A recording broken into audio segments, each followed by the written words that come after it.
किन चाइना र रुस युद्धमा आएनन्? अब एउटा कुरा ख्याल गर्नु होला, उनीहरू युद्धमै छैन भनेर भन्न सकिँदैन। उनीहरू अप्रत्यक्ष अर्थात् स्याडो छाया युद्धमा छन्, प्रक्सी वारमा छन्, छदम युद्धमा छन्। भनाइको मतलब के हो भने जुन दिन अमेरिका रुस आउनेछ, के अरे चीन र रुस आउनेछ युद्धमा इरानको पक्षमा, त्यो दिन नाटो अमेरिकाको पक्षमा खडा हुन्छ। जस्तो अनि विश्वयुद्ध घोषणा भएको मानियो हैन?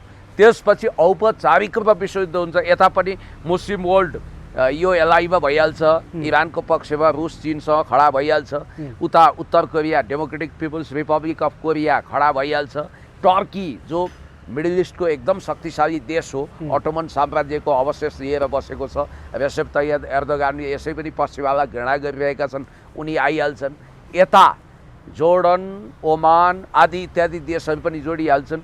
अब तपाईँ यो हेर्नु न, अमेरिकी सैन्य बेस रहेको 14-15वटा देशलाई निर्ममतापूर्वक इरानले हमला गरेर, इन्ट्रेस्टिङ कुरो के छ भने उसले व्यापारिक लाइफ लाइन मानिने, फेट लाइन मानिने स्ट्रेट अफ हर्मुज, जहाँबाट 30% तेल विश्व बजारमा निर्यात हुन्छ, त्यो जगडम्बरु बन्द गरेपछि हामी कहाँ पनि हाहाकार छ तेलको। यो नेपालको हाहाकार कृत्रिम अभावको त्यो पनि आउला सर। आज हैन त्यो तपाईको के रे अहिले अमेरिका, इजरायल र इरान बीचको युद्धमा नेपाल असर कति भन्नेमा पनि आउला। विश्वयुद्ध भयो भने नेपालको भूमिका के र नेपाल पर्ने असर कति भन्ने पनि आउला। तर अहिले उतै छौ क्या सर, हामी जसरी अमेरिकाको एक प्रकारको साम्राज्यवादी दादागिरी हैन, कहिले भेनेजुएलाको राष्ट्रपतिले टपक्क चिलले चल्ला टिपे जस्तै गरेर लान्छ हैन, कहिले तपाईको इरानको राष्ट्रपतिलाई त्यहाँको खुफिया एजेन्सीले पत्ता लगाएर ठाउँको ठाउँ मारिदिन्छ हैन, कहिले इराकलाई 70 बनाउँछ, कहिले अफगानिस्तानलाई तहस बनाउँछ हैन, अनि तपाईको कहिले रसिया र युक्रेनलाई भिडाउँछ। आखिर अमेरिकाले यो सब किन गरिरहेको छ? ग्लोबल पुलिसिङको भूमिकामा ऊ किन छ? विश्वको पुलिस ऊ एक मात्रै हो? विश्व शान्तिको ऊ एक हो ठेकदार हो? विश्व शान्तिको नाउँमा युद्धको खाडो जगाउनु पर्ने आवश्यकता उसलाई किन छ? किनकि अमेरिकाको अर्थतन्त्र मूलतः युद्ध अर्थतन्त्र हो, वार इकोनोमी हो। संसारभरि जति युद्ध हुन्छ त्यति धेरै डलर उसको खाता, उसको ढुकुटीमा खस्छ।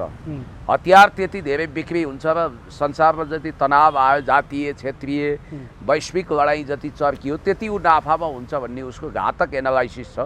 र हाम्रो पूर्वीय सभ्यताको भाषामा भन्नुपर्दा महिषासुर दानवी चरित्र उसँग छ। विश्वयुद्धको अवस्थामा अब मैले भनिहालेँ, एसपीपी पास भएर 15औं दलाई लामा यहाँबाट घोषणा गर्ने र दलाई लामाको हेडक्वार्टर यहाँबाट सार्ने, जसरी रासोपाला ल्याएर बालेनहरूलाई ल्याएर त्यो योजना गगन अथवा बालेनलाई मिलाएर त्यो योजना लागू गर्न खोज्दैछन्। अमेरिकी सेना नेपालमा झार्न खोज्दैछन्।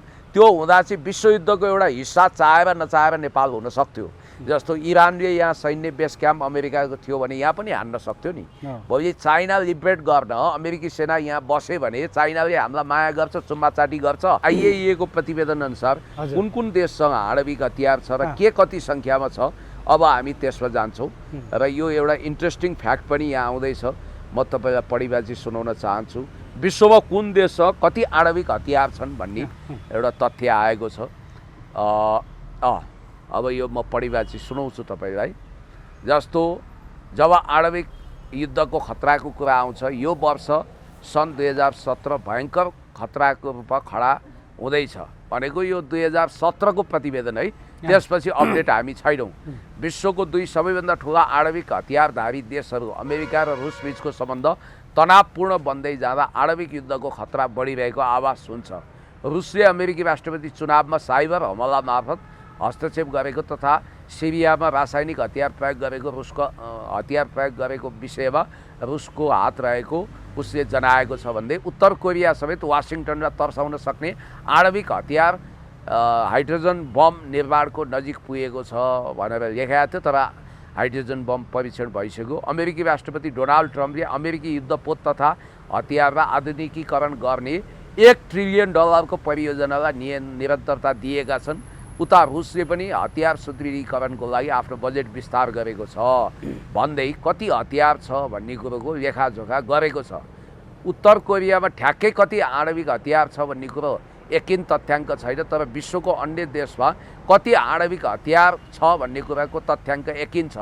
जसअनुसार विश्वमा सबैभन्दा धेरै आणविक हतियार भएको देशहरूमा पहिलो नम्बरमा पर्छ रुस। रुससँग के छ, आणविक हतियारको सङ्ख्या 7500 छ। चालु भइसकेको 7500 अनि चालु भइसकेको 1910, बनिसकेको 7000 अनि प्रयोग हुन बाँकी आणविक हतियार 2390, परीक्षण हुन बाँकी 2390 भन्दा बढी भनौँ न। अनि काम नलाग्ने नष्ट गर्नुपर्ने अवस्थामा रहेको आणविक हतियार 2700। अमेरिकामा आणविक हतियारको सङ्ख्या 6800 भन्नाले रुसको भन्दा 200 कम छ उसँग आणविक हतियार। अब चालु भइसकेको आणविक हतियार 1800, प्रयोग हुन बाँकी आणविक हतियार 2200, काम नलाग्ने नष्ट गर्नुपर्ने अवस्थामा रहेको हतियार 2800। फ्रान्ससँग आणविक हतियारको सङ्ख्या 300 छ। चीनसँग त्यसै गरी 260वटा हतियार छ। बेलायतसँग छ 215वटा। यसरी आणविक हतियार कुल सङ्ख्या पाकिस्तानसँग 140वटा छ, भारतसँग 120वटा छ, इजरायलसँग 80वटा छ, उत्तर कोरियासँग पनि झन्डै 80वटा छ भन्ने आएको छ। र उसँग विशेष गरी अब यो बाहेक इन्टरकन्टिनेन्टल ब्यालिस्टिक क्षेपणास्त्र, पनडुब्बीहरू, वारहेडहरू अनि फाइटर जेटहरू, स्टिल्थ विमानहरू, रेडारको उसमा नोटिसमा आउन नसक्ने सुपरसोनिक जहाज त कति छ त्यसको कुनै हिसाबै छैन। यो हिसाबले हेर्दा संसार आणविक हतियारले खचिखचाउ छ। र अहिले हामीलाई चाहिएको सन्दर्भ भनेको चाहिँ फेरि के अरे मुख्य कुरो इरानसँग कति हतियार छ भन्ने कुरो अहिलेको प्रमुख कुरा हो। इजरायलले जुन ढङ्गको अशिष्ट र अमर्यादित ढङ्गले इरानलाई आलोचना गर्यो त्यसको प्रत्युत्तरमा तत्कालीन इरानी राष्ट्रपति मोहम्मद अहमदिनेजादले इजरायल विश्वको नक्साबाट एक दिन मेटिनेछ भनेपछि तत्काल अमेरिकाले त्यसको प्रतिकार गर्यो। सायद त्यतिखेर भर्खरै मलाई लाग्छ जुनियर जर्ज डब्लु बुश त्यतिखेर राष्ट्रपति भएका थिए र उनले त्यसको प्रतिकार गरे। र अहिलेको सन्दर्भमा भन्ने हो भने जसरी केही महिना अगाडि इजरायल इरानको बिचमा मिसाइल्स र ड्रोनहरूको एकअर्कालाई प्रहार गर्ने सिलसिला चल्यो, धेरै ठुलो क्षति पनि भयो। त्यसपछि त्यो अस्थायी युद्ध विराममा टुङ्गियो। बेन्जामिन नेतान्याहु र इरानी सर्वोच्च धर्मगुरु आयतुल्लाह अली खोमेनीको बिचमा दुश्मनीको आगो त भड्किरहेको थियो। तर अहिले आएर जब जोर्डन नदीको पश्चिम किनारामा केही सम्झौताको ड्राफ्ट हुँदै गरेको सूचना बाहिर आएको थियो र बहराइनले त्यसको लागि मध्यस्थता गरेको कुरा आएको थियो र यमनको हुथी विद्रोहीको विषयलाई लिएर अलिकति तनाव भएको र मध्यपूर्वमा खास गरी इरानले संरक्षण गरेको भनेको हेजबुल्लाह, हमास, हजबे इस्लामिक आदि इत्यादिलाई इरानले आफ्नो तेलको पैसाबाट फन्डिङ पनि गर्छ र उसको रिभोल्युसनरी गार्डले चाहिँ मध्यपूर्वको शान्तिलाई चुनौती दिएको छ भन्ने कुरालाई लिएर त्यसलाई पुरै निष्क्रिय बनाउने पश्चिमाको योजनालाई इरानले मान्न सकेन। तर पनि वार्ता सकारात्मक रूपमा अगाडि बढेको थियो र इरानको रणनीतिक साझेदार मानिएको रुस र रुसका सर्वशक्तिमान विश्व नेता भ्लादिमिर पुटिन र चिनिया राष्ट्रपति सी जिनपिङले आफ्ना विदेश मन्त्रीहरू खास गरी चिनिया विदेश मन्त्री वाङ यी र चिनको स्टेट काउन्सिलर याङ जेइचीलाई विशेष रूपमा यो समस्या समाधान गर्न मध्यस्थताको भूमिका सुम्पिएको र सेर्गेई लाभ्रोभ आफै तेहरान ओर्लिएर इजरायल र इरानको बिचको सम्झौताको अन्तिम ड्राफ्टमा हस्ताक्षर गर्न मध्यस्थता गराउने तयारी हुँदै गर्दा ठ्याक्राक्कै त्यही बेलामा इरानको सर्वोच्च धर्मगुरु जसको स्थान चाहिँ राष्ट्रपतिभन्दा पनि माथि छ 86 वर्षीय आयतुल्लाह अली खोमेनी रहेको घरमा निवासमा तपाईलाई थाहा छ उनीसँग इरानियन रिभोल्युसनरी गार्डको प्रमुख कमान्डर त्यसै गरी सुलेमानीको स्थान लिएको इरानी फौजका सैनिक जनरल उनको परिवारका महत्त्वपूर्ण सदस्यहरू भएको ठाउँमा एकैचोटि इजरायली र अमेरिकी मिसाइल्स खस्यो र सुरुमै अमेरिका र पश्चिमा सञ्चार माध्यमले आयतुल्लाह अली खोमेनी जस्तो शैतानलाई हामीले सफाई गरौँ भनेर गर्व गरे। तर इरानी सञ्चार माध्यमले त्यो स्वीकारेको थिएन। भोलिपल्ट रुँदै समाचार वाचक आएर उनले पुष्टि गरे कि अब दुनियाँमा आयतुल्लाह अली खोमेनी अल्लाहको प्यारो हुनुभयो, अब धरतीमा रहनु भएन र उसले घोषणा गरेको एक नम्बरको दुश्मन अमेरिका र उसका एलाई जहाँ जहाँ अमेरिकाको सैन्य बेस क्याम्प छ त्यहाँ उसले मुहतोड जवाफ दिनेछ, खुनको बदला खुनले लिनेछ भनेर उसले एकैचोटि खास गरी साउदी अरबको रियादमा होस् या कटारको दोहामा होस्, बुर्ज खलिफामा होस् या यता अमेरिकी राजदूतावास भएको ठेगानामा होस्, उसले क्रमशः 15वटा ठेगानामा प्रहार गर्यो। खास गरी लगातार ड्रोन एट्याक र चीनबाट खरिद गरेको अत्याधुनिक सुपरसोनिक फाइटर जेट सहितको क्षेप्यास्त्र र इन्टरकन्टिनेन्टल ब्यालिस्टिक क्षेप्यास्त्रको रेन्जमा पनि उसले न्युयोर्क वा वासिङटनतिर तेर्सायो। यद्यपि प्रहार त गरेको छैन, जसको मारक क्षमता 9000 किलोमिटरसम्म छ भनिन्छ। रुसमा बनेको अत्याधुनिक ती हतियार र याद गर्नुहोला 5वटा वारशिप र जङ्गी बेडाहरू उसले रेड सीमा पठाइसकेको छ चीन र रुसले भन्ने कुरा पनि आइरहेको सन्दर्भमा, पनडुब्बीहरू पठाइरहेको सन्दर्भमा तपाईँलाई अनौठो र इन्ट्रेस्टिङ कुरा के गरौँ भने इरानले अहिलेसम्म 1200वटा मिसाइल्सहरू छोड्यो, त्यो मध्ये 688वटा विस्फोटन भयो भनिन्छ र त्यसले पुर्याएको क्षति कति छ। दुवैतर्फको मानवीय हताहतीको कुरा गर्ने भने इरानीहरू 1300-1400 र अमेरिकन र इजरायली गरेर झन्डै 1000को सङ्ख्यामा मरिसकेको सूचना आएको छ।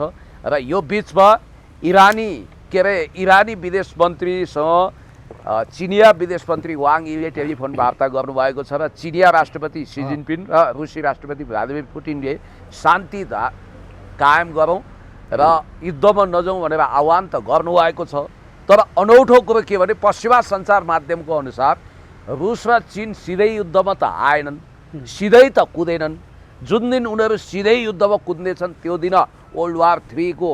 यति बेला हामीसँग हुनुहुन्छ राजनीतिक विश्लेषक पुण्य गौतम। पुण्य सर, यहाँलाई स्वागत छ। थ्याङ्क यू सो मच, धन्यवाद। ठ्याक्कै यति बेला अमेरिका इजरायल एकातिर र इरान एकातिर भएर युद्ध लडिरहेका छन्। धेरैजनाले शहादत प्राप्त गरिसकेका छन्, धेरै मानवीय क्षतिहरू भएका छन्, भौतिक पूर्वाधारका संरचनाहरू भत्किएका छन्, फाइटर जेट विमानहरू खसेका छन्, क्षेप्यास्त्र र मिसाइलहरू प्रहार भएका छन्। अब यो युद्धलाई कसरी तपाईँले हेर्नु भएको छ र धेरैले भन्छन् यो युद्ध अब तेस्रो विश्व युद्धतिर उन्मुख छ पनि भन्छन्। कसरी बुझ्नुभएको छ, कसरी विश्लेषण गर्नुहुन्छ सरले? पहिलो कुरो त लामो समयदेखि आणविक हतियारलाई लिएर अथवा मध्यपूर्वको शान्तिको विषयलाई लिएर इजरायल र इरान ठुलो तनावमा थिए। इजरायल र इरान द्विपक्षीय बाइल्याटरल तनाव मात्रै भएन, यो कन्टिनेन्टल टेन्सनको रूपमा, कन्टिनेन्टल तनावको रूपमा, क्षेत्रीय तनावको रूपमा यो फैलियो। खास गरी अरब जगतमा यो अलिक बढी पन्पिएको, अलिक बढी यो बढी मुखर रूपमा आएको भनेको चाहिँ सन् 2004मा जब बुसेरको आणविक प्लान्ट निरीक्षण गर्नको लागि अन्तर्राष्ट्रिय आणविक ऊर्जा एजेन्सी IAEA का प्रमुख मोहम्मद अल बरायदीको टोली इरानको राजधानी तेहरान आइपुग्यो र त्यहाँनिर आणविक भट्टीहरू, बुसेरको भट्टी लगायतका भट्टी निरीक्षण गर्ने क्रममा जुन तनाव भयो, त्यसपछि इजरायलले, त्यतिखेर पनि बेन्जामिन नेतन्याहु प्रधानमन्त्री थिए, इजरायलले जुन ढङ्गको अशिष्ट र अमर्यादित ढङ्गले इरानलाई आलोचना गर्यो, त्यसको प्रत्युत्तरमा तत्कालीन इरानी राष्ट्रपति मोहम्मद अहमदिनेजादले इजरायल विश्वको नक्साबाट एक दिन मेटिनेछ भनेपछि तत्काल अमेरिकाले त्यसको प्रतिकार गर्यो। सायद त्यतिखेर भर्खरै मलाई लाग्छ जुनियर जर्ज डब्लु बुश त्यतिखेर राष्ट्रपति भएका थिए र उनले त्यसको प्रतिकार गरे। र अहिलेको सन्दर्भमा भन्ने हो भने जसरी केही महिना अगाडि इजरायल इरानको बिचमा मिसाइल्स र ड्रोनहरूको एकअर्कालाई प्रहार गर्ने सिलसिला चल्यो, धेरै ठुलो क्षति पनि भयो। त्यसपछि त्यो अस्थायी युद्ध विराममा टुङ्गियो। बेन्जामिन नेतन्याहु र इरानी सर्वोच्च धर्मगुरु आयतुल्लाह अली खोमेनीको बिचमा दुश्मनीको आगो त भड्किरहेको थियो। तर अहिले आएर जब जोर्डन नदीको पश्चिम किनारामा केही सम्झौताको ड्राफ्ट हुँदै गरेको सूचना बाहिर आएको थियो र बहराइनले त्यसको लागि मध्यस्थता गरेको कुरा आएको थियो र यमनको हुथी विद्रोहीको विषयलाई लिएर अलिकति तनाव भएको र मध्यपूर्वमा खास गरी इरानले संरक्षण गरेको भनेको हेजबुल्ला, हमास, हजबे इस्लामिक आदि इत्यादिलाई इरानले आफ्नो तेलको पैसाबाट फन्डिङ पनि गर्छ र उसको रिभोल्युसनरी गार्डले चाहिँ मध्यपूर्वको शान्तिलाई चुनौती दिएको छ भन्ने कुरालाई लिएर त्यसलाई पुरै निष्क्रिय बनाउने पश्चिमाको योजनालाई इरानले मान्न सकेन। तर पनि वार्ता सकारात्मक रूपमा अगाडि बढेको थियो र इरानको रणनीतिक साझेदार मानिएको रुस र रुसका सर्वशक्तिमान विश्व नेता भ्लादिमिर पुटिन र चिनिया राष्ट्रपति सी जिनपिङले आफ्ना विदेश मन्त्रीहरू खास गरी चिनिया विदेश मन्त्री वाङ यी र चिनको स्टेट काउन्सिलर याङ जेइचीलाई विशेष रूपमा यो समस्या समाधान गर्न मध्यस्थताको भूमिका सुम्पिएको र सेर्गेई लाभ्रोभ आफै तेहरान ओर्लिएर इजरायल र इरानको बीचको सम्झौताको अन्तिम ड्राफ्टमा हस्ताक्षर गर्न मध्यस्थता गराउने तयारी हुँदै गर्दा ठ्याक्राक्कै त्यही बेलामा इरानको सर्वोच्च धर्मगुरु जसको स्थान चाहिँ राष्ट्रपतिभन्दा पनि माथि छ 86 वर्षीय आयतुल्लाह अली खुमेनी रहेको घरमा निवासमा तपाईँलाई थाहा छ उनीसँग इरानियन रिभोल्युसनरी गार्डको प्रमुख कमान्डर त्यसै गरी सुलेमानीको स्थान लिएको इरानी फौजका सैनिक जनरल उनको परिवारका महत्त्वपूर्ण सदस्यहरू भएको ठाउँमा एकैचोटि इजरायली र अमेरिकी मिसाइल्स खस्यो र सुरुमै अमेरिका र पश्चिमा सञ्चार माध्यमले आयतुल्लाह अली खुमेनी जस्तो शैतानलाई हामीले सफाई गरौँ भनेर गर्व गरे तर इरानी सञ्चार माध्यमले त्यो स्वीकारेको थिएन। भोलिपल्ट रुँदै समाचार वाचक आएर उनले पुष्टि गरे कि अब दुनियाँमा आयतुल्लाह अली खुमेनी अल्लाहको प्यारो हुनुभयो, अब धरतीमा रहनु भएन र उसले घोषणा गरेको एक नम्बरको दुश्मन अमेरिका र उसका एलाई जहाँ जहाँ अमेरिकाको सैन्य बेस क्याम्प छ त्यहाँ उसले मुहतोड जवाफ दिनेछ, खुनको बदला खुनले लिनेछ भनेर उसले एकैचोटि खास गरी साउदी अरबको रियादमा होस् या कटारको दोहामा होस्, बुर्ज खलिफामा होस् या यता अमेरिकी राजदूतावास भएको ठेगानामा होस् उसले क्रमशः 15वटा ठेगानामा प्रहार गर्यो। खास गरी लगातार ड्रोन एट्याक र चीनबाट खरिद गरेको अत्याधुनिक सुपरसोनिक फाइटर जेट सहितको क्षेप्यास्त्र र इन्टरकन्टिनेन्टल ब्यालिस्टिक क्षेप्यास्त्रको रेन्जमा पनि उसले न्युयोर्क र वासिङटनतिर तेर्साए। यद्यपि प्रहार त गरेको छैन जसको मारक क्षमता 9000 किलोमिटरसम्म छ भनिन्छ। रुसमा बनेको अत्याधुनिक ती हतियार र याद गर्नु होला 5वटा वारशिप र जङ्गी बेडाहरू उसले रेड सीमा पठाइसकेको छ चीन र रुसले भन्ने कुरा पनि आइरहेको सन्दर्भमा पण्डुबीहरू पठाइरहेको सन्दर्भमा तपाईँलाई अनौठो र इन्ट्रेस्टिङ कुरा के गरौँ भने इरानले अहिलेसम्म 1200वटा मिसाइल्सहरू छोड्यो, त्यो मध्ये 688वटा विस्फोटन भयो भनिन्छ र त्यसले पुर्याएको क्षति कति छ। दुवैतर्फको मानवीय हताहतीको कुरा गर्ने भने इरानीहरू 1300-1400 र अमेरिकन र इजरायली गरेर झन्डै 1000को सङ्ख्यामा मरिसकेको सूचना आएको छ र यो बिचमा इरानी विदेश मन्त्रीसँग चिनिया विदेश मन्त्री वाङ यीले टेलिफोन वार्ता गर्नुभएको छ र चिनिया राष्ट्रपति सी जिनपिङ र रुसी राष्ट्रपति भ्लादिमिर पुटिनले शान्ति कायम गरौँ र युद्धमा नजाउँ भनेर आह्वान त गर्नुभएको छ। तर अनौठो कुरो के भने पश्चिमा सञ्चार माध्यमको अनुसार रुस र चीन सिधै युद्धमा त आएनन्, सिधै त कुदेनन्। जुन दिन उनीहरू सिधै युद्धमा कुद्नेछन् त्यो दिन वर्ल्ड वार 3 को खाता मैले यहीँ जोड्दै थिएँ।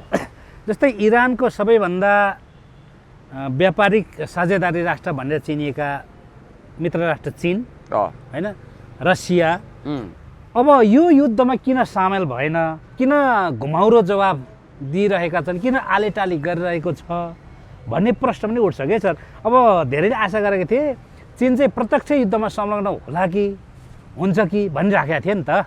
उनीहरूको फाइनान्सियल एलाई मात्रै होइन इरान, खास गरी मध्यपूर्वमा अरब जगतमा सिरियाको बसर अल असदको पतन र रसिया पलायन, त्योभन्दा अगाडि लिबियाका कर्नल गद्दाफीको मृत्युपछि रुस र चीनलाई ठुलो झड्का लागेकै हो र उनीहरूलाई के थाहा छ भने अहिले उनीहरूले शान्ति र बुद्धिमत्ता अपनाएनन् भने विश्वमा तुरुन्तै 3rd वर्ल्ड वार हुन्छ अमेरिकाको मूर्खताको कारण। त्यसकारण भनिन्छ उनीहरू स्याडो वारमा छन्, उनीहरू प्रक्सी वारमा छन्। एक किसिमले हेर्दाखेरि अमेरिका आफै तेस्रो युद्ध चाहन्छ हो। होइन अमेरिका ठ्याक्कै तेस्रो विश्वयुद्ध चाहन्छ चाहँदैन त्यो गहिराइमा गएर बुझौँला। इजरायलको चाहिँ त्यो चाहना देखियो।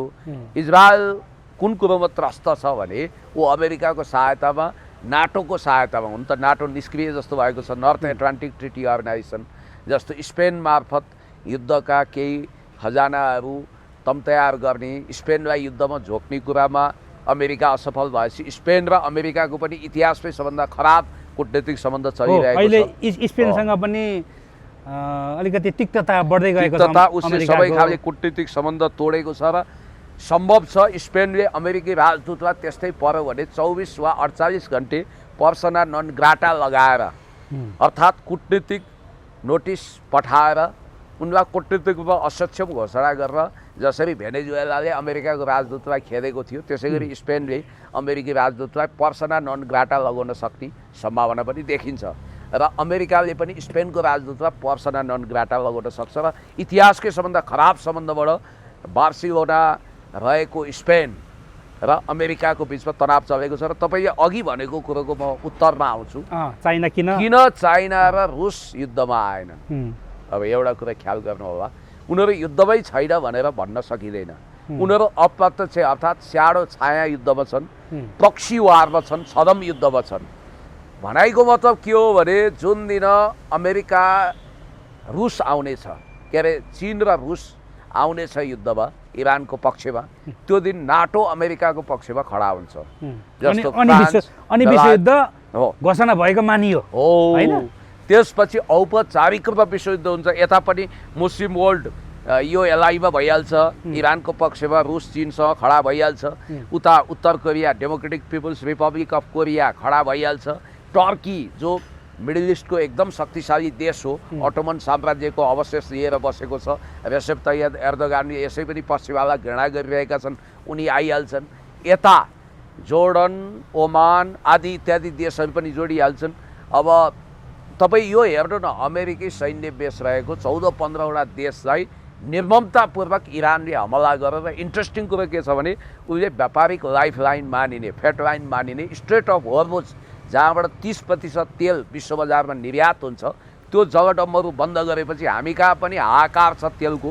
यो नेपालको हाहाकार कृत्रिम अभावको त्यो पनि होइन, त्यो तपाईँको के अरे अहिले अमेरिका इजरायल र इरान बिचको युद्धमा नेपाल असर कति भन्नेमा पनि आउला। विश्वयुद्ध भयो भने नेपालको भूमिका के र नेपाल पर्ने असर कति भन्ने पनि आउला। तर अहिले उतै छौँ क्या सर, हामी जसरी अमेरिकाको एक प्रकारको साम्राज्यवादी दादागिरी होइन, कहिले भेनेजुएलाको राष्ट्रपतिले टपक्क चाहिँ चिलले चल्ला टिपे जस्तै गरेर लान्छ होइन, कहिले तपाईँको इरानको राष्ट्रपतिलाई त्यहाँको खुफिया एजेन्सीले पत्ता लगाएर ठाउँको ठाउँ मारिदिन्छ होइन, कहिले इराकलाई 70 बनाउँछ, कहिले अफगानिस्तानलाई तहस बनाउँछ होइन, अनि तपाईँको कहिले रसिया र युक्रेनलाई भिडाउँछ। आखिर अमेरिकाले यो सब किन गरिरहेको छ?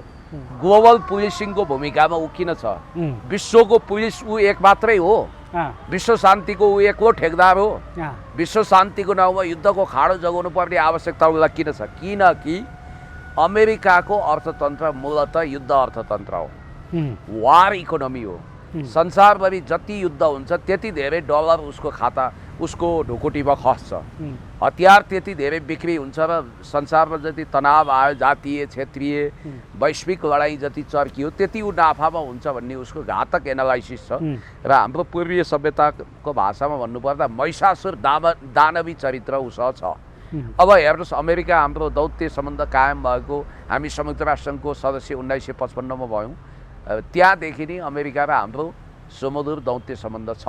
तर नेपाल पनि उसको युद्धको रेन्जमा नपर्ला भन्न सकिँदैन। खास गरी त्यो विषयमा हामी पछि आउँला। चाइनाबाट टिबेट लिबरेट गर्न, स्वतन्त्र गर्न उसले नेपालमा दारा नङ्ग्रा गाड्न सक्छ। अब स्वार्थ के हो भने जसरी तपाईँलाई म भन्छु, कसैको अर्थतन्त्र कृषिमा आधारित हुन्छ, उसले कृषिमा जोड गर्नुपर्छ आफ्नो अर्थतन्त्र सुदृढ बनाउन वा बाँच्न। कसैको अर्थतन्त्र उद्योग धन्दामा आधारित हुन्छ, जस्तो चाइना लगायतका देशको, उसले औद्योगिकरणमा जोड दिनुपर्छ। स्विजरल्यान्ड जस्तो देशको अर्थतन्त्र पर्यटनमा आधारित छ, उसले पर्यटनलाई जोड गर्छ। जस्तो भ्याटिकन सिटी सानो मुलुक भए पनि उसको अर्थतन्त्र धार्मिक पर्यटनमा छ, संसारभरिका इसाईहरूको रिमल्यान्ड हो। अनि जस्तो तपाईँलाई म भन्छु स्विजरल्यान्डको अर्थतन्त्र पर्यटनमा आधारित भयो, नर्वे, फिनल्यान्ड, स्विजरल्यान्डको भने जस्तै अमेरिकाको अर्थतन्त्र अनि रुसको अर्थतन्त्र पनि त्यहाँ खनिजहरू, मिनरल्सहरू, खानीहरू लगायत हतियारको पनि अर्थतन्त्र। तर अमेरिका चाहिँ सबभन्दा बढी हतियारमा डिपेन्ड छ। प्रविधि र हतियार अमेरिकी अर्थतन्त्र होइन। जसरी अमेरिकाले इराकमा पहिला इराकमा तपाईँको परमाणु हतियारहरू, परमाणु बमहरू होइन, हाइड्रोजन बम, जैविक हतियार, रासायनिक हतियारहरू छन् भनेर त्यो दाबी गरेर सद्दाम हुसेनको सत्ताच्युत गर्यो होइन। त्यसै गरी तपाईँको इरानलाई पनि त्यही आरोप लगाएको छ। अरूलाई रोक्न खोज्ने स्वयं अमेरिकासँग चाहिँ यस्ता हतियार छ कि छैन, उसले चाहिँ त्यस्ता हतियारको विकास गरिरहेको छ कि छैन, निर्माण गरिरहेको छ कि छैन भन्ने प्रश्न आउँछ कि। जस्तै हाइड्रोजन बम, जैविक हतियार, रासायनिक हतियार होइन, परमाणु बमहरू। हजुर हो हो, तपाईँले ठिक प्रश्न गर्नुभयो। जस्तो इराकमा 1990 को दशकदेखि पछि सन् 2000 को दशकसम्म पनि उसको एउटै रिडिङ के थियो भने सद्दाम हुसेनले आम विनाशकारी जैविक हतियारहरू, रासायनिक हतियारको ठुलो भण्डारण गरेका छन्। CNN BBC-लाई मिडिया ट्रायलको लागि उसले असाइनमेन्ट नै दियो र फेक न्युजको कारखानै खडा गरियो। आखिर IAEA को प्रतिवेदन त आयो, मोहम्मद अल बराइदीले प्रतिवेदन ल्याए। अन्तर्राष्ट्रिय आणविक ऊर्जा एजेन्सीले के भन्यो भने इराकमा खासै हतियार छैन, तर हानिसकेका थियो, तबाही गरिसकेका थियो। उसको मुख्य उद्देश्य रेजिम चेन्ज रहेछ, सद्दाम हुसेनको हातबाट सत्ताको नेतृत्व खोज्ने। सद्दाम उसको दुईटा विकल्प हो, या त त्यसलाई कराप झ्याप बनाएर चाहे मधुरो चाहे सद्दाम हुसेन जस्तो कराप झ्याप बनाएर कानुनी ट्रायल गरेर अन्तिममा ह्याङ्गिङ गरिदिने, फाँसीमा लड्काइदिने, या त सिधै गएर मारिदिने, ड्याङ्की ड्याङ गोली ठोकेर, जस्तो कि तपाईँको ड्याङ्की ड्याङ मिसाइल्स दागेर, जस्तो कि आयतुल्लाह अली खोमेनीलाई मारे जस्तै। भने जस्तै अमेरिका अहिले पनि अन्तर्राष्ट्रिय आणविक अप्रसार सन्धिमा हस्ताक्षर गरे पनि तपाईँलाई एउटा याद दिलाउँ, मिखाइल गोर्बाचोभ रसियाको राष्ट्रपति थिए।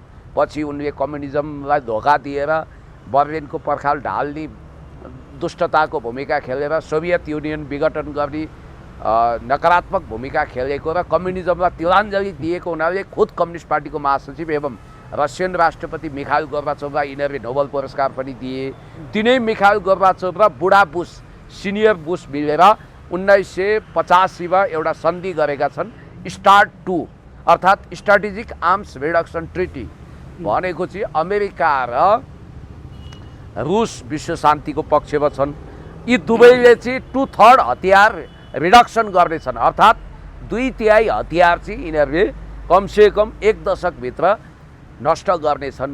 यिनीहरूले यो हतियार रिडक्सन सम्बन्धी ट्रिटीमा यिनीहरूले साइन गरे। होइन, त्यो त तपाईँको अमेरिकाले बहाना त बनायो, यस्ता हतियार छन् भन्ने आरोप लगायो, तर अघि यहाँले भने जस्तै सत्ताच्युत गर्नु मात्रै रहेछ उनको अन्तिम लक्ष्य। जसरी सद्दाम हुसेनलाई च्युत गरेर सत्ता परिवर्तन गरायो होइन, अफगानिस्तानमा पनि तालिबानलाई हराएर अर्कै तपाईँको सत्ता ल्यायो, यद्यपि पछि अहिले तालिबानकै सरकार आएको छ। यसै गरी तपाईँको इरानमा पनि अहिले त्यो मुस्तफा भन्ने जो खोमेनीको छोरा छन् होइन, उनलाई सर्वोच्च नेता बनाइएको छ, तर उनलाई नस्वीकार्ने, उनलाई पनि सफाया गर्ने भन्ने धम्की दिइसकेको छ। उनलाई चाहिँ सत्ता परिवर्तनै गर्नु रहेछ होइन। हो, खोमेनी शासन चेन्ज गर्नु छ उसलाई, जसरी पनि खोमेनीको जरो किलो उखाल्नु छ। अहिले खोमेनीको छोरा मुस्तफा सर्वोच्च नेता बनेका छन्। सिम्पल कुरामा जान्न, त्यहाँको राज्यको वैधताको कुरा गरौँ, उसले इस्लामिक गणतन्त्र भन्छ, इस्लामिक स्टेट्स उसले घोषणा गरेको छ होइन। ISIS त होइन, तर इस्लामिक स्टेट्स अर्थात् सिया कट्टरपन्थी होइन कि नरम खालको मुस्लिम समुदाय, सियाको सर्वोच्च धर्म गुरुलाई नै उसले त्यहाँ इरानको सत्ताको प्रमुख बनाउँछ। सत्ता प्रमुख त्यहाँ राष्ट्रपति हुँदैन, राष्ट्रपति सेरेमोनियल जस्तो हुन्छ। हो, त्यसकारण अहिले खोमेनीको छोरोलाई उत्तराधिकारी घोषणा गरेका छन्, ठिक छ, तर उसको उद्देश्य भनेको चाहिँ त्यहाँ इस्लामिक गणतन्त्रको जरो किलो उखाल्ने। बरु त्यसको लागि ऊ 70 को दशकमा अपदस्थ गरेको राजा, त्यहाँका तत्कालीन राजा रेजा पहलवीको छोरालाई ल्याउन चाहन्छ। याद गर्नुहोस् त्यहाँको सत्तामा स्थापित गर्न चाहन्छ जो अमेरिकामा निर्वासनमा छन्, प्रवासमा छन्, एक्जाइलमा बसेका छन्। इन्ट्रेस्टिङ कुरो के छ भने त्यो मात्रै के हेर्नु, हिजो केपी शर्मा ओलीज्यूको सरकारलाई अपदस्थ गर्दा पनि त उहिले रेजिम चेन्जकै कोसिस गरे हो नि। एक प्रकारको कम्युनिस्ट सत्ता नै थियो राष्ट्रवादीको, त्यसलाई चेन्ज गर्न खोजेको ऊ जेनजी मोमेन्टमा घुसपैठ गरेर हिंसा र आतङ्क मचाएर जोर जबरजस्ती गैर संवैधानिक तरिकाले खेदेर सुशीला कार्की या होइन त यी गर्यो नि। अनि मध्यपूर्वमा तपाईँको जस्मिन रिभोल्युसन, बनाना रिभोल्युसन भनेर गरेन त उसले, यमनमा गर्यो, अनेक देशहरूमा गऱ्यो नि, लिबियामा गऱ्यो, सबै ठाउँमा गऱ्यो। अब यहाँनिर अघि तपाईँ एउटा प्रश्नमा हुनुहुन्थ्यो, त्यसपछि उत्तराधिकारी खोमेनीको विषयमा पनि भनौँला र अरू विषयमा जाउँला। अहिले आइएएको प्रतिवेदन अनुसार संसारमा कति हतियार छ? हुन त पहिला हामी एउटा कुराको च्याप्टर क्लोज गरौँ। इरानको नयाँ खोमेनी को हुन् भन्ने विषयमा जिज्ञासा छ। इरानले नयाँ सर्वोच्च नेतामा मोजबा खोमेनी तय गरेको छ। मोजबा खोमेनी 1969मा तेहरानमा जन्मिएका हुन् र उनी आयतुल्लाह अली खोमेनीका छोरा हुन् र तेहरान स्थित एसेम्बली अफ एक्सपर्टले 56 वर्षीय मोजतबा खोमेनीलाई देशको नयाँ सर्वोच्च नेता मानेको छ र यिनी चाहिँ अघि मैले भनिहालेँ दिवंगत सर्वोच्च नेता आयतुल्लाह अली खोमेनी, शहीद खोमेनीका छोरा हुन्। अमेरिकी इजरायलको आक्रमणमा खोमेनीको मृत्यु भएपछि उनलाई चुनियो र सञ्चार माध्यमको अनुसार मोजतबाको चयन इरानी रिभोल्युसनरी गार्ड कोप्साको दबावमा भएको हो भनेर यसरी आएको छ र वंशाणुगत शासन भनेर कतिले आलोचना गरे पनि यिनमा जुन खालको विशिष्ट नेतृत्व क्षमता छ त्यो देखिएकै हो। र अब हामी चर्चा गरौँ संसारमा अहिले आणविक अप्रसार सन्धि गरे पनि, चाहे strategic arms reduction treaty third गरे पनि अहिले संसारमा कति हतियार भण्डारण छ त भन्ने। त्यो हतियारभन्दा अगाडि पनि तपाईँको एउटा जोडौँ, त्यसमा हतियारमा जाउँ न। जस्तै अब के विश्वयुद्ध हुने सम्भावना छ त? विश्वयुद्ध भयो भने कसले के कति क्षति बिहोर्नु पर्ला भन्ने जान्नु पर्ला नि। त्योभन्दा अगाडि कति क्षति भन्ने कुरै भएन। तपाईँलाई एउटा सानो उदाहरण दिन्छु। उत्तर कोरिया, डिपिआरके कोरियाले आजभन्दा 5 वर्ष अगाडि हाइड्रोजन बमको परीक्षण गर्यो उसको समुद्रमा। हाइड्रोजन बम भनेको आणविक हतियार अर्थात् न्युक्लियर बम भन्दा पनि शक्तिशाली हुन्छ भनिन्छ। उसको तापक्रम 1000 डिग्री सेन्टिग्रेडको तापक्रम उसले पैदा गर्छ। तपाईँ कल्पना गर्नुहोस्, म्याक्सिमम पानी हामी उमालेको पानी खान्छौँ नि, त्यो पानी भनेको 60-70 डिग्री सेन्टिग्रेडमा उम्लिन्छ, भगभग उम्लिन्छ। र याद गर्नुहोस् यहाँ 40 डिग्री सेल्सियस तापक्रम भएपछि हामीलाई खपि नसक्नुहुन्छ। र 1000 डिग्रीको तापक्रममा त पहाड पगाल्छ, फलाम पगालेर पुरै उ गर्छ र ढुङ्गाहरू पगाल्छ, केही रहँदैन, पुरै डिजर्ट मरुभूमि खरानीको डल्लो बनाइदिन्छ। हो, त्यस्तो अवस्थामा उत्तर कोरियाले समेत हाइड्रोजन बम परीक्षण गरिसक्यो। भनिन्छ संसारमा यस्ता घातक हतियारहरूको भण्डारण यति छ कि सबै देशको घातक हतियार एक ठाउँमा विस्फोटन गर्ने हो भने पृथ्वी जस्ता ग्रहहरू उसले 500 चोटि नष्ट गर्छ अरे। त्यही कारणले यो हतियार उनीहरूले किन उत्पादन गरे भन्ने पनि तर्क छ। माओ त्से-तुङदेखि सी जिनपिङसम्मको तर्क अथवा लेनिन के अरे स्टालिनदेखि पुटिनसम्मको तर्क के छ भने अरूसँग हतियार छ, त्यो हतियार अरूले उसलाई नष्ट गर्न, जस्तो रुस चीन नष्ट गर्न, उनीहरूको शान्ति र वैभव खल्बलाउन, उनीहरूलाई शक्तिमा आउन नदिन अमेरिकाले आणविक बम बनायो। उनीहरूले आक्रमणको निम्ति बनायो भने हामी आफ्नो रक्षाको निम्ति, डिफेन्सको निम्ति बनाएका हौँ। उनीहरूले हाने भने हामीले प्रत्युत्तर दिने हो, पहिलो मिसाइल हामी दाग्दैनौँ, पहिलो बम हामी हान्दैनौँ भन्ने उनीहरूको घोषित नीति छ। भनाइको मतलब रुस र चीनलाई के थाहा छ भने अमेरिका जस्तो एग्रेसिभ देश वार लर्ड यदि युद्धमा आयो भने र त्यही युद्धमा देखासेखी गरेर उनीहरू गए भने पृथ्वीको अस्तित्व त नष्टभ्रष्ट हुन्छ, पृथ्वी त खरानीको डल्लोमा परिणत हुन्छ, समुद्रहरू सुक्छ होइन, प्रलय हुन्छ, डिजास्टर हुन्छ, धरतीमा मान्छेको मात्रै होइन कुनै जीवाशेषको अस्तित्व हुँदैन भनेर नि अहिले थर्ड वर्ल्ड वारमा नगएको। तपाईँलाई म सानो उदाहरण दिन्छु।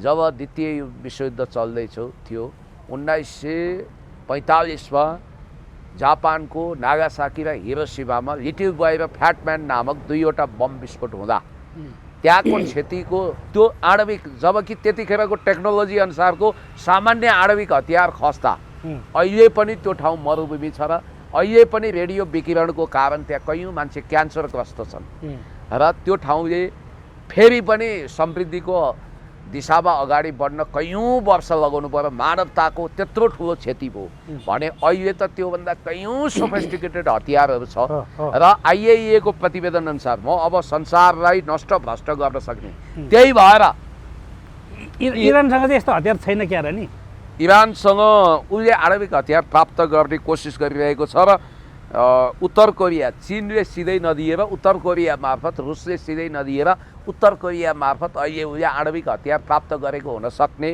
दाबी चाहिँ अमेरिकी जासुसी संस्था CIA र इजरायली जासुसी संस्था मोसादले त्यो दाबी गरेको छ। अब यहाँनिर आइएइएको प्रतिवेदन अनुसार कुन कुन देशसँग आणविक हतियार छ र के कति सङ्ख्यामा छ अब हामी त्यसमा जान्छौँ र यो एउटा इन्ट्रेस्टिङ फ्याक्ट पनि यहाँ आउँदैछ। म तपाईँलाई पढिबाजी सुनाउन चाहन्छु। विश्वमा कुन देशसँग कति आणविक हतियार छन् भन्ने एउटा तथ्य आएको छ। अब यो म पढिबाजी सुनाउँछु तपाईँलाई।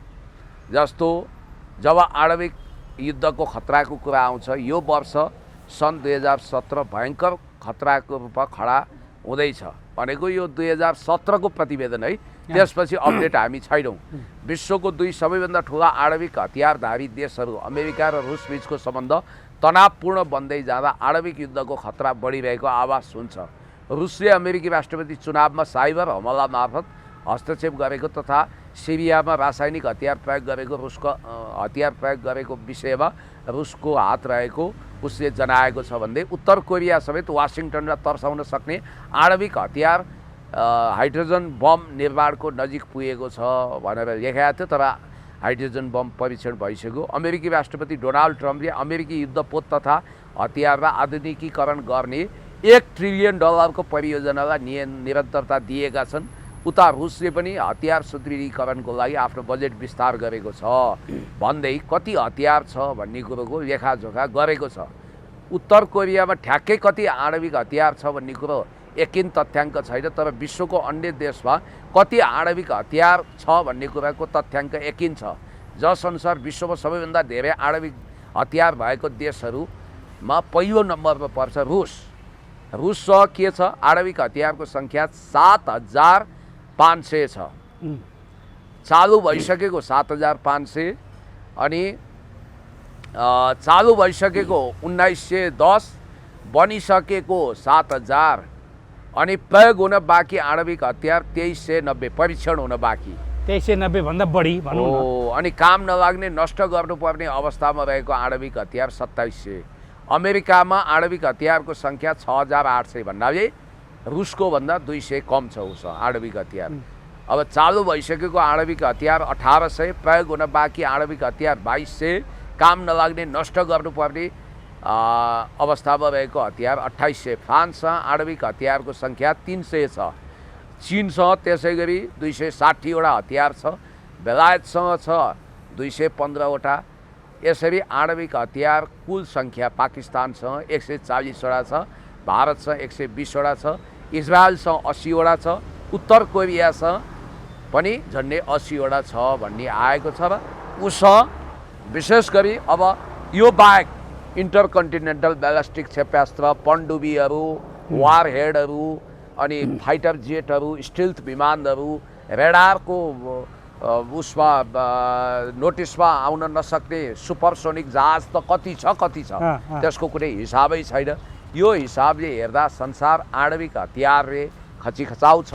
र अहिले हामीलाई चाहिएको सन्दर्भ भनेको चाहिँ फेरि के अरे मुख्य कुरो इरानसँग कति हतियार छ भन्ने कुरो अहिलेको प्रमुख कुरा हो। त्यसकारण अब हामी त्यतातिर पनि जाउँ। जस्तै अहिले ठ्याक्कै हतियारको कुरा आइरहँदाखेरि इजरायलसँग कति, इरानसँग कति छ? जस्तै इजरायलसँग अहिले तत्कालको लागि 340वटा फाइटर विमान रहेछ होइन, लामो दूरीको आक्रमण गर्न सक्ने, त्यसमा 15वटा भने इरानसँग तपाईँको 320वटा मात्रै लडाकु फाइटर रहेछ। अब तपाईँको इरानसँग सक्रिय सेना 6 लाख, रिजर्भसँग गरी 10 लाख रहेछ भने त्यो रिभोल्युसनरी गार्ड र उनीहरूको स्थायी सेना छ। उनीहरूको मुख्य ब्याकबोन भनेको कम्युनिस्टहरूको रेड आर्मी भने जस्तै रिभोल्युसनरी फोर्स हो उनीहरूको गार्ड। अब अमेरिकासँग ठ्याक्कै 14 लाख सेनाहरू, त्यसमा रिजर्भ 8-9 लाख पनि रहेछ होइन। त्यसमा नौसेना 11वटा, सबमरिन 65 भन्दा बढी होइन, युद्धपोतहरू तपाईँ 90 भन्दा बढी, वायुसेनाहरू तपाईँको 13,000 भन्दा बढी, त्यसमा B2 B-52 जस्तै बमवर्षक विमानहरू होइन, आणविक हतियार 500 भन्दा बढी, न्युक्लियर बमहरू भन्ने थुप्रै रहेछ भने इजरायलसँग तपाईँको 1,80,000 सेना, रिजर्भ 4,50,000 रहेछ सेना क्या। यो तीनटा देशको मैले हिसाब गरेँ। अब हामी इरानमा आउँ न, इरानको अलि डिटेल्स दिउँ। धन्यवाद, तपाईँले बडो रिसर्च गर्नु भएको रहेछ। हजुर हजुर, तपाईँको खोज पत्रकारितालाई मैले सल्युट गरेँ। हजुर, इरानसँग कस्तो कस्तो हतियार छ के छ भन्ने कुरामा एक नम्बरमा मिसाइल प्रणाली बजाउँ। त्यहाँ ड्रोन र मिसाइल उसको मुख्य हतियार हो। मिसाइल प्रणाली सबैभन्दा शक्तिशाली पक्ष। इरान मध्यपूर्वमा बलियो मिसाइल क्षमता भएको देश मानिन्छ, यो थाहा छ। ब्यालिस्टिक मिसाइल को उसँग एउटा भण्डारणै छ। करिब 300देखि 2000+ किलोमिटरसम्मको मारक क्षमता भएको उसँग मिसाइल छ। क्रुज मिसाइल, सोमेर लगायतको मिसाइलहरू छ र उसँग सयौँको सङ्ख्यामा विभिन्न दूरीका मिसाइलहरू भण्डारण गरेको छ र ठ्याक्कै यति यकिनको सङ्ख्या भनेर उसले खुलाउँदैन, गोप्य राख्छ। अनि ड्रोन चाहिँ अत्याधिक ड्रोन उत्पादन गर्छ इरानले। त्यसमा 136 आत्मघाती ड्रोन छ। अब त्यसै गरी ड्रोनहरू अन्य देशलाई पनि आपूर्ति उसले गर्छ। वायुसेना उसको एयरफोर्स चाहिँ Islamic Republic of Iran air force भन्ने उसको मुख्य फोर्स हो। त्यो छ मुख्यतया पुराना तथा अपग्रेड गरिएका जहाजहरू छन्, जस्तो F-14 छ, अनि MiG-29 छ, F-4 छ, अनि करिब 300+ लडाकु विमानहरू उसँग धेरै छ, पुरानो र नयाँ मोडलको गरेर। स्थल सेना ग्राउन्ड फोर्सेस छ, इस्लामिक रिभोल्युसनरी गार्ड कोप्स छ र नियमित सेनासँग चाहिँ उसको हजारौँ ट्याङ्कहरू छ, जस्तै T-72 आधारित मोडल छ, आर्टिलरी प्रणाली छ, रकेट लन्चर छ, नौसेना छ, यसलाई नेभी भन्छ नौसेनालाई। अनि साना तथा ठुला गस्ती डुङ्गाहरू उसँग एकदमै धेरै सक्रिय छ। पनडुब्बी सबमेरिन भन्छ यसलाई, सबमेरिन्सहरू छ। एन्टिसिप मिसाइल प्रणाली छ। आणविक कार्यक्रम, इरानले आणविक हतियार आधिकारिक रूपमा बनाएको प्रमाण त छैन, तर त्यसको लागि चाहिँ उसले र मेटेरियल्सहरू जोडेको र आणविक हतियार प्राप्त गर्ने सम्भावना रहेको भनेर र कतिपय अन्तर्राष्ट्रिय माध्यम सञ्चार माध्यमले त उसले अलरेडी गोप्य रूपमा भूमिगत सुरुङभित्र आणविक हतियार समेत उत्पादन गरिसकेको सूचना प्राप्त हुन्छ। अब यसको आणविक कार्यक्रमलाई लिएर इन्टरनेसनल एटमिक इनर्जी एजेन्सी, मैले अहिले भनेको थिएँ अन्तर्राष्ट्रिय आणविक ऊर्जा एजेन्सी र पश्चिमा देशले निगरानी गरिरहेका छन्। समग्र अनुमान सक्रिय सेना 6 लाख जति, रिजर्भ फौज उसँग 10 लाख भन्दा बढी, मिसाइल र ड्रोन क्षमता मध्यपूर्वमै सबैभन्दा बढी प्रभावशाली। आणविक हतियार आधिकारिक रूपमा छैन तर विवादित रूपमा आएको छ र यसरी इरान पनि शक्ति सम्पन्न देखिन्छ। इजरायल त अब यस्तो युद्धवादी देश हो कि तपाईँलाई थन्डरबोल्ट अपरेसन भन्ने तपाईँलाई थाहा होला। युगान्डाका राष्ट्रपति दादा इदी अमिनलाई थ्रेट गरेर उसले त्यो एउटा फिल्मी स्टाइलको पनि अपरेसन छ र त्यसबाट इन्सपायर भएर हलिउडका धेरै मुभीहरू पनि बनाएको छ उसले। त्यसमा सिधा उसले दायाँ नगरिकन युगान्डामा सिधै आफ्नो आर्मीहरू खसालेर उसले अपहरण गरिएको विमान रेस्क्यु गरेको घटना र त्यहाँ कैयौँलाई समाप्त पारेको घटनालाई विश्वमा आश्चर्यजनक घटनाको रूपमा लिइन्छ। र इजरायलले मध्यपूर्वमा खास गरी गोलान हाइट कब्जा गर्दा 6वटा देशसँग एकैचोटि युद्ध लडेको थियो।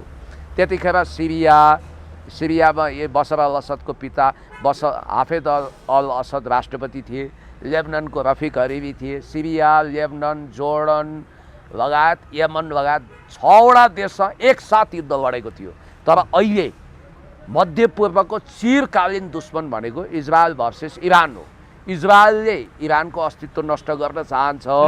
लेबनान पनि प्रत्यक्ष संलग्न भइसक्यो इरान। अब यस्तो इरानको साथमा त्यो त हिजबुल्लाह समर्थित छापमार समूह, हजबे इस्लामिक, मुक्तादा अल सद्र समर्थित छापमार समूह, इस्लामिक स्टेट मुजाहिद्दिन, अल कायदा त नभनौँ, अल कायदा त त्यो अर्कै उद्देश्यको लागि हो। यी सबै लडाकु समूह हमासहरू भए, इस्माइल हनियाले अस्ति विज्ञप्ति नि जारी गरेका थिए केही वर्ष अगाडि, भन्नाले उनीहरू त आत्मघाती दस्ता बनेर, अब यहाँ भन्दा अतियुक्ति हुन्छ कि उनीहरू अहिले इजरायली प्रधानमन्त्री बेन्जामिन नेतान्याहुलाई झन्डै सिद्धाइसकेका थिए। अस्ति उनी बङ्करमा लुकेको सूचना आएको छ र उनीहरूको वास्तवमा आइरन डोमले पत्ता लगाउन नसक्ने मिसाइल्सहरू उनीहरूले हानिरहेछन्। उनीहरूको रेडारमा पनि त्यो सूचना आउँदैन। त्यसरी एकपछि अर्को पार गरिरहेका छन् र उनीहरू डोनाल्ड ट्रम्प अहिले जेड ग्रेडको सेक्युरिटी लिएर बसेका छन् र इजरायली प्रधानमन्त्री बेन्जामिन नेतान्याहु आफ्नो सेक्युरिटीमा छन्। तर उनीहरू इन्टरकन्टिनेन्टल ब्यालिस्टिक क्षेपणास्त्र होस् या ड्रोन होस् या मिसाइल्स होस् या जुनसुकै हतियारबाट पनि वा आत्मघाती दस्ता बनेर भने पनि यो डोनाल्ड ट्रम्प र बेन्जामिन नेतान्याहुलाई भौतिक रूपै जसरी उनीहरूले आयतुल्लाह अली खोमेनी शहीद भएको अवस्था हेरै गर्नु पर्यो, त्यस्तै अवस्थामा पुर्याउन चाहन्छन्। फतवा जारी गरिसकेका छन् उनीहरूले। र अलिकति तपाईँको के छ भने यो वारमोङ्गर समूह हो। वास्तवमा अमेरिका पनि वारमोङ्गर छ अनि वारलर्डको रूपमा इजरायल पनि आएछ, वारमोङ्गरको रूपमा इरान पनि छ। मुस्लिमहरू मर्न र लड्न डराउँदैनन्, उनीहरू अल्लाहको प्यारो हुन्छन् भन्ने उनीहरूको विश्वास छ। आयतुल्लाह अली खोमेनी 86 वर्षको थिए। कन्स्पिरेसी थ्योरीले के भन्छ भने कतै रुस र चीन यो कुराको प्रतीक्षामा त थिएन, आयतुल्लाह अली खोमेनी ढिलो चाँडो भगवानको अल्लाहको प्यारो भइहाल्छन्। तर उनलाई इरानको र मुस्लिमहरूको परिभाषामा महाशत्रुको हातबाट शहादत प्राप्त गराएर चीन र रुसले जे चाहेको छ युद्ध, स्याडो वार, हतियारको ब्याकिङ उनीहरूले गर्ने, उनीहरू प्रत्यक्ष रूपमा युद्धमा नकुद्ने, यिनीहरू मार्फतै मध्यपूर्वको अरब जगतको देश, अरब जगतमा अमेरिकाका दुश्मनहरूको मोर्चाबन्दी गराएर त्यसलाई नै हतियार र प्रविधि दिएर युद्ध त गराउँदै छैनन्। किनभने अहिले तपाईँलाई थाहा छ आयतुल्लाह अली खोमेनीको रक्तबीजहरू जन्मिसके। आयतुल्लाह अली खोमेनीको मृत्युले त इरान बिच्किएको अरिङ्गाल भएको छ, इरानको युद्धमा पेट्रोल हालेसर भएको छ र ऊ पुरै बदला भावमा गएको छ, खुनको प्यासा भएको छ, खुनको बदला खुनमा पुगेको छ। त्यसकारण चीनको संयमता र रुसको संयमतालाई हुन त कतिपय नेपालकै अतिवादीहरूले, युद्धवादीहरूले के पनि भन्न थाल्यो भने चीन र रुसको हुत्ती रहन्छ। ल हेर, चीन र रुस त व्यापारिक साझेदार मात्रै होइन नि, उनीहरूको ट्रिलियन्स अफ डलरको व्यापार छ, तेलको व्यापार छ होइन, हतियारको व्यापार छ, यो म मान्दछु। तर प्रविधिको आदान प्रदान छ, उनीहरूको सम्बन्धलाई उनीहरूले परिभाषा गर्दाखेरि sweeter than honey, deeper than ocean, higher than mountain भन्छन्। अत्यन्त हार्दिक सम्बन्ध छ र पुँजीवादीहरू पनि यो कुरामा आश्चर्यचकित छन् कि मुस्लिम र कम्युनिस्ट भनेको एकअर्काको पूर्व र पश्चिम जस्तो नदीको दुई किनार ज्यानी दुश्मन जस्तो। बरु पुँजीवादी र कम्युनिस्टको मिलानबिन्दु हुनसक्छ, किनभने औद्योगिक पुँजीवाद भनेर कम्युनिस्टहरूले पनि भन्छन्। तर मुस्लिम फन्डामेन्टलिस्टसँग मिल्नै सक्दैनन् भनेको तालिबान र चाइनाको सम्बन्ध सुमधुर छ। हो, यहाँनिर के कुरोले मिलायो भने भू राजनीतिले मिलायो। र यहीँनिर तपाईँले के ख्याल गर्नुपर्छ भने रुस र चीनले राम्रो के बुझेको छ भने जुन दिन उनीहरू युद्धमा कुद्नेछन् त्यो दिन कन्टिनेन्टल वार मात्रै हुने छैन, विश्वयुद्ध हुनेछ। अब यहाँनिर एउटा अनुमान के गर्न सकियो भन्दाखेरि जसरी अहिले खुमेनीको हत्या पछाडि, खुमेनीको मृत्यु पछाडि इरान बिच्किएर आफ्नो छिमेकीहरूलाई जताततै चिलिरहेको छ होइन, अमेरिकन छिमेकीलाई चिलेको होइन कि छिमेकीको अमेरिकी बेस क्याम्प जहाँ छ त्यहाँ एट्याक गरेको छ। एट्याक गर्दाखेरि अरूलाई पनि क्षति पुगेको छ। अब त्यो पनि एउटा बिच्किरहेको देखिन्छ भने तपाईँ इजरायल के आफूले आफैलाई एसियाको सुप्रिम पावर बन्न चाहेको हो कि कहिले तपाईँको प्यालेस्टाइन र गाजा ध्वस्त बनाउँछ, प्यालेस्टाइनको गाजा क्षेत्र होइन, कहिले तपाईँको यतातिर इरानलाई हान्नु पुग्छ, लेबनानलाई हान्छ, तपाईँको जताततै गरिराखेको छ। के हो यो? तपाईँलाई म एउटा सूचना दिन्छु, कतिपय कुरोमा CIA समेत मोसादसँग डिपेन्ड हुँदो रहेछ।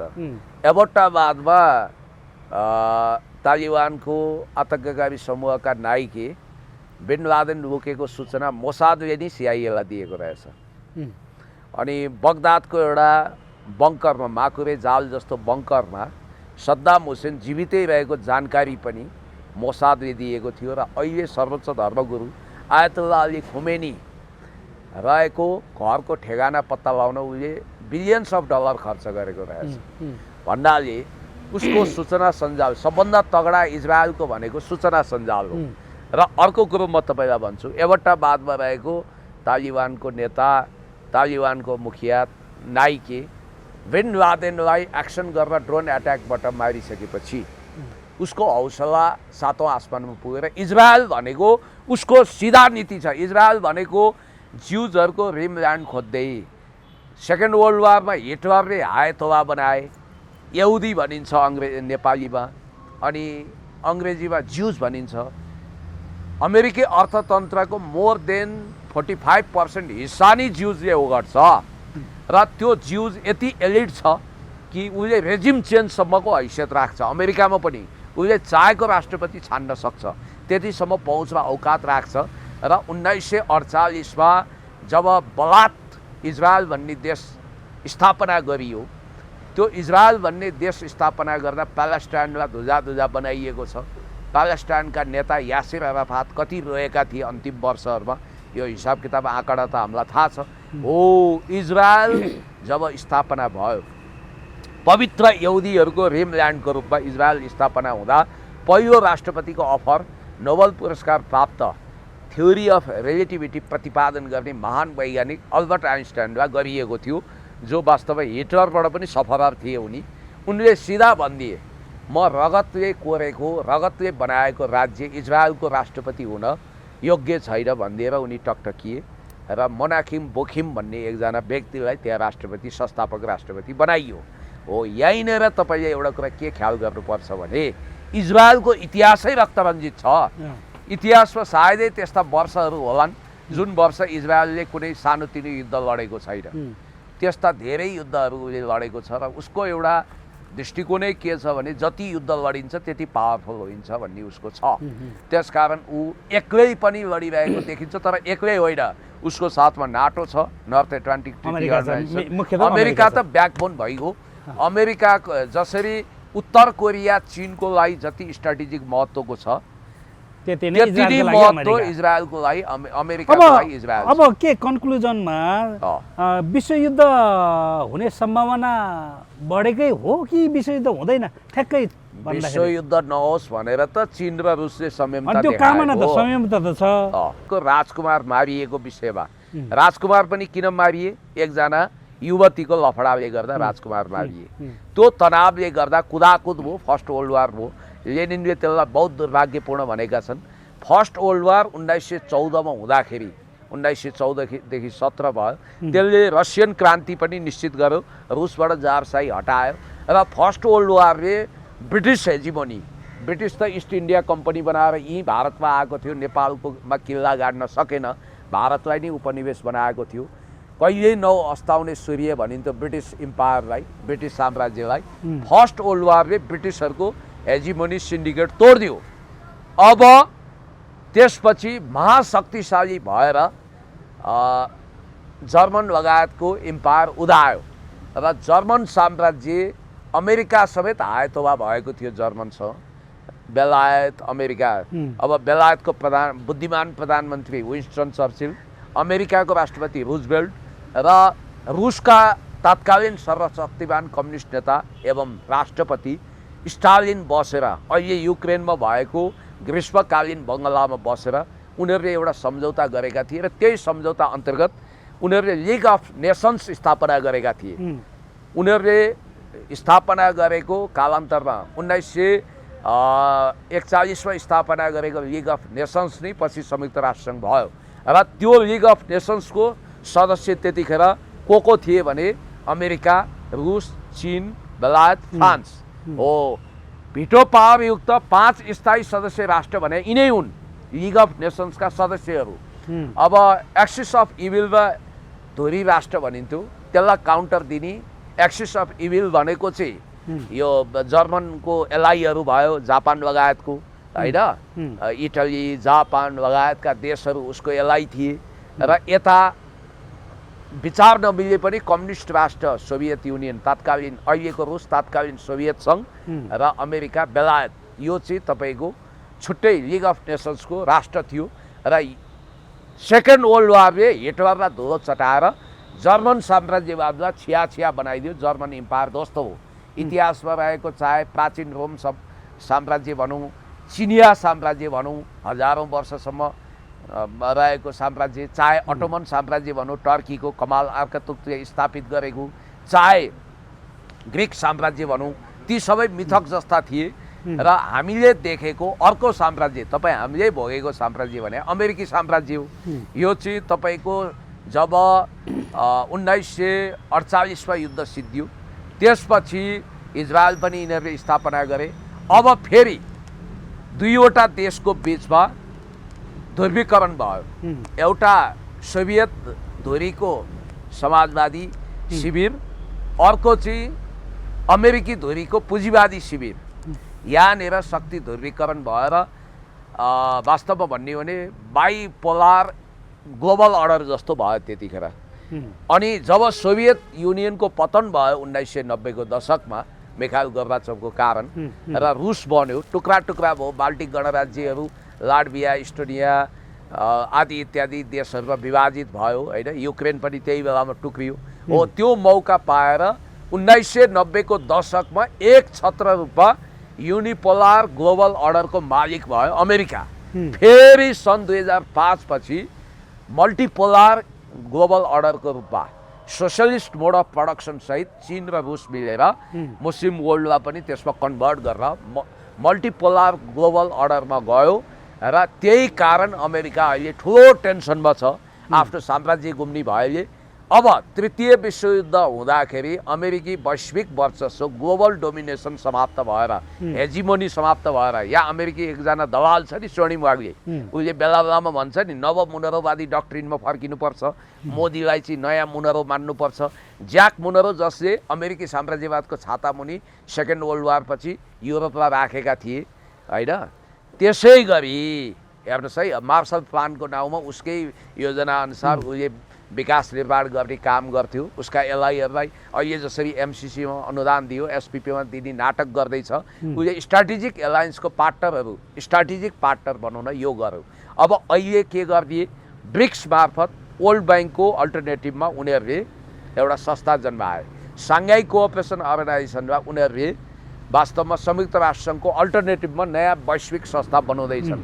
अनि उनीहरूले विश्व मुद्रा पनि बनाउँदैछन्। अहिले ब्रिक्स करेन्सी भनेर उनीहरूले विश्व मुद्रा पनि बनाउँदैछन्, ब्रिक्स ब्याङ्क बनाउँदैछन्।